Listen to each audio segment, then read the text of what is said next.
It's him! It's him! Get to the gun! Line him up!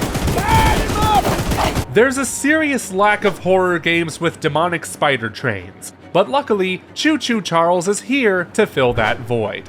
In this game, you play as a monster hunter, not that one, hired to kill an evil sentient train named Charles that's terrorizing an island. All you're equipped with is a little train of your own with a machine gun mounted on it, and you'll upgrade this locomotive to its fullest potential to bring down Charles, all the while collecting his eggs to bait him into a final battle.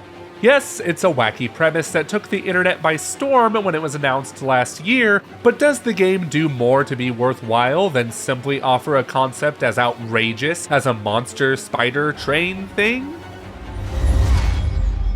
Before playing, I darkened my room and cranked up my headset volume as I normally would when starting a horror game. However, I quickly realized that Choo-Choo Charles is not really a horror game. If anything, it feels more like a parody of one, thanks in part to the zany nature of Charles himself and the cartoonish personalities of NPCs, like one named Pickle Lady who's obsessed with pickles. I need my pickles! Gee, wonder why they call her Pickle Lady. There's also hardly any scares or tense moments in areas where it would make sense to have them, such as when exploring mines in search of Charles's eggs. Instead, they're filled with armed guards that can be sneaked around or outrun easily since their AI is more A than I, if you catch my drift.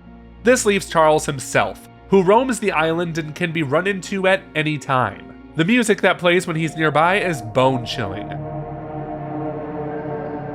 Unlike the actual encounters themselves, when you do run into Charles, your only defense is to board your train and shoot him to the point where he retreats until your next fateful encounter. I honestly never felt scared when Charles showed up, as he was quite easy to get rid of once I hopped aboard my train and pummeled him with bullets. The same couldn't be said for when I was off the train and far away from it, as I couldn't outrun Charles fast enough, and he ate me alive every time. It was easy to accept death because the game is quite generous with its checkpoints, automatically respawning you back to your train, making the fear of lost progress irrelevant. So, Choo-Choo Charles isn't scary, but I don't really have a problem with that. I'd rather a horror game be good, even if that means the scares are minimal. I've had about 5 of these encounters in my 2.5 hour playthrough, which was the perfect amount for me. Not too little to where he's almost absent, and not too many to where it would get annoying. And these were good battles to have to test the upgrades I made to my train.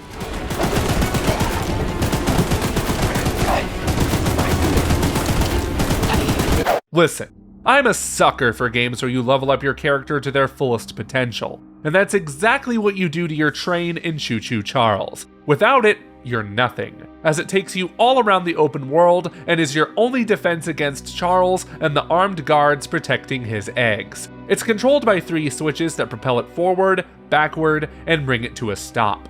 Luckily, if you hop off the train, it'll brake to a stop automatically so it doesn't leave you behind. But since it largely travels by itself when aboard, you're able to walk around it, man the gun, or handle the upgrades. Of course, with it being a train and all, its movement is literally on rails, but some of these tracks have branching paths you can change by activating a lever on the ground. Although you'll often have to walk considerable distances away from the tracks to some missions, I felt they were placed well enough that they got me where I needed to go. I only wish there was a way to summon the train if I was far away. Using scraps found on the island, you can upgrade the train's speed, damage, and defense, while also using them to repair it. The armor upgrades change the appearance of the train over time. Speed, though, is perhaps the most useful feature, so it was the first thing I upgraded to the max. And while damage upgrades are certainly necessary for the final battle, they aren't as fun to use during Charles' encounters, as he always runs away at a certain point, so it's not like you get to defeat him any quicker with increased damage. Upgrading the train to its max power was rewarding, and it offered a great incentive to collect the scraps needed to get there. The best way to earn these scraps is by completing optional quests given by citizens, all of which are simple fetch quests that involve retrieving items like journals, employment papers, and a jar of pickles. Pickles! While most of these quests reward scraps, the 2 other types of quests are main ones used to progress the story, and the weapon quests that reward new guns to mount on your train, like a rocket launcher and flamethrower. As implied by the term fetch quests, These missions are overwhelmingly simple and don't offer much variety, with only a few of them providing easy puzzles, like turning on a valve to put out a fire and picking a lock to acquire the jar of pickles. My pickles! The most interesting quest was a parody of Slender the 8 Pages, where you collect said amount of pages while being chased by a ghost. This was actually the scariest part of the game, as the noises that came from being followed by that ghost were actually terrifying.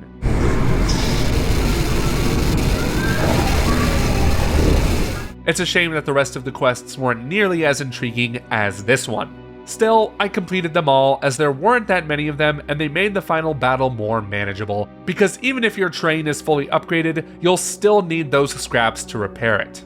It's understandable why the quests were so simple, given that the game was largely made by one person. With that in mind, it's quite impressive what he's accomplished, especially since all the characters are fully voiced, even though their mouths aren't animated at all. Look, kid, I know you're supposed to be some fancy-pants monster hunter, but you can't earn my respect without making yourself useful.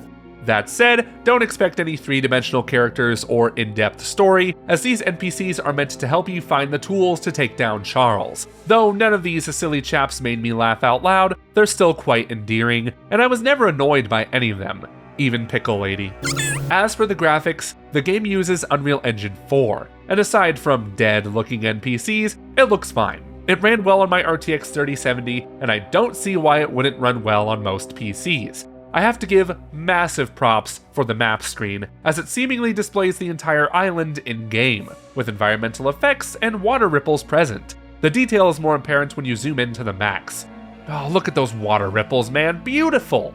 Though most of the game looks realistic, there are a few objects with textures that look like they were drawn on with pencil or crayon.